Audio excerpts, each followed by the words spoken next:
Horror कहानियां थी। कौन थी वो? मैं 8 महीने की प्रेग्नेंट थी और अपनी डिलीवरी के लिए अपने मायके गई थी।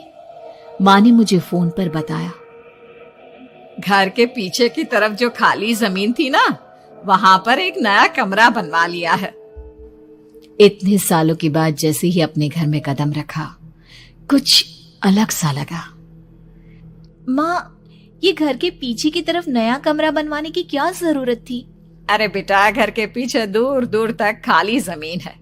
तेरे पापा को कई दिनों से लग रहा था कि यहाँ पर एक कमरा बनवा लेंगे तो ताजा हवा मिल जाया करेगी। अब तो ये सब छोड़ और चल जल्दी से दूध पी ले। माँ, मैं थोड़ी देर में पी लूंगी, आप सो जाओ। मैंने दूध का गिलास उठाकर उस खिड़की में रख दिया। पता नहीं कब आंख लग गई।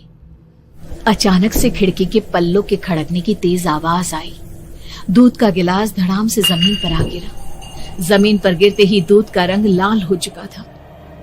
मैंने खिड़की से झांक कर बाहर देखा। चारों तरफ धुप अंधेरा था।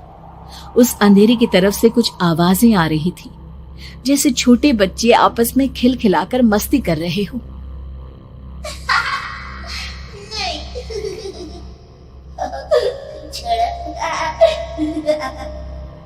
इतनी रात को इतने घनघोर अंधेरे में बच्चों की आवाज कैसे आ रही है? घड़ी में वक्त देखा तो ठीक 12 बजे थे। देखकर मैं सन्न रह गई। बुरी आत्माओं और भूतों की कई कहानियां मैं सुन चुकी थी। वक्त भी कुछ ऐसा ही था। ऊपर से मैं प्रेग्नेंट। सुना था कि ऐसे वक्त में अक्सर बुरी आत्माएं औरतों का पीछा करती है, तो क्या मेरे पीछे भी? पसीने से तरबतर बड़ी मुश्किल से, जैसे कांपते हाथों से मैंने उस खिड़की को बंद किया। जल्दी से जल्दी उस कमरे से बाहर निकलकर माँ के पास जाने के बारे में सोचा, लेकिन जैसे ही दरवाजे की तरफ पलटी, लगा कोई साया हवा की स्पीड से दरवाजे के सामने से गुजर गया। मेरे गले में अटक कर रह गई। मैं जोर से चीख कर माँ को बुलाना चाहती थी, लेकिन वो आवाज खुद मेरे कानों तक नहीं पहुंच पा रही थी। तो माँ तक कैसे पहुंचती? खिड़की के पल्ले एक बार फिर तेज हवा के झोंके से धड़ाम करके खुल गया और पूरी ताकत से मैं चीख पड़ी। जानती थी मेरी चीख की आवाज सुनकर कुछ ही सेकंड में माँ वहां पहुंच जाएगी, लेकिन ऐसा कुछ हुआ ही नहीं। मेरा कलेजा डर के मारे फटा जा रहा था। आखिर माँ ने मेरी आवाज क्यों नहीं सुनी? इतनी गहरी नींद में तो माँ कभी नहीं सोती। ठीक पीछे खुली हुई वो खिड़की। मुझ में इतनी ताकत नहीं बची थी कि मैं पलटकर उस तरफ देख भी सकूं। हवा का एक सनसनाता हुआ झोंका उसी वक्त मेरे कानों से आकर टकराया। लगा जैसे किसी ने दबी हुई आवाज में धीरे से मुझसे कहा, चली जाओ यहाँ से। मैंने दोनों हाथ अपने कानों पर रख लिए और एक बार फिर ताकत लगाकर जोर से चीखने की कोशिश की। माँ! पापा!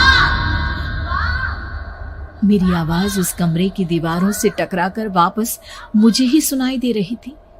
जितनी ताकत के साथ मैंने चीखने की कोशिश की थी, कुछ ही देर बाद उससे कहीं ज्यादा तेज और दर्दनाक चीख मुझे सुनाई देने लगी। ये आवाज ठीक मेरे पीछे खिड़की से आ रही थी। वो आवाज मेरे कानों में पिघलते हुए लोहे की तरह गिर रही थी। उन आवाजों में हैवानियत थी। वो आवाजें किसी इंसान की नहीं है, इतना मैं समझ चुकी थी। कांप रहे हाथों से मैंने अंधेरे में कुछ ढूंढने की कोशिश की। तभी अचानक मेरा हाथ बेड पर रखी टॉर्च पर पड़ा। किसी तरह ताकत लगाकर टॉर्च का बटन ऑन किया, लेकिन ये क्या? सामने दरवाजे पर 3 छोटी लड़कियां खड़ी हुई थी। उनके हाथ में स्टील के चमचमाते हुए चाकू थे। मैं घबराकर लड़खड़ाई और पीछे की तरफ हटी, लेकिन तब तक वो मेरे पास आ चुकी थी। उनकी गर्दन टेढ़ी थी और उनके हाथों के वो चाकू मेरे पेट को निशाना बनाने को तैयार। मैं जोर से चीखी, नहीं, छोड़ दो मेरे बच्चे को, मत मारो, मत मारो, छोड़ दो मेरे बच्चे को। सोनाली, क्या हुआ बेटा? तू इतनी डरी हुई क्यों है? उठ बेटा, क्या हुआ? हड़बड़ाकर मैंने अपनी आंखें खोली। देखा तो दिन निकल आया था। माँ मुझे जगा रही थी। मेरा चेहरा पूरा पसीने से लथपथ था। क्या हुआ बेटा, तुमने कोई बुरा सपना देखा क्या? मैं अभी तक अपने पूरे होश में नहीं थी। वो मेरे बच्चे को मार देगी माँ। वो लड़की मेरे बच्चे को। मैंने घबराकर अपने पेट को छुआ। सब कुछ ठीक था।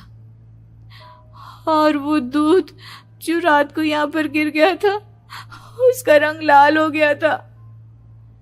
माँ ने हंसते हुए दूध का गिलास मुझे दिखाया। तुमने दूध पिया ही नहीं, पूरा का पूरा ऐसे ही रखा हुआ है। तुमसे कहा था ना सोनाली, सेहत के लिए लापरवाही ठीक नहीं बेटा। लेकिन मैंने तो सब कुछ अपनी खुली आंखों से देखा था। ये सपना कैसे हो सकता है?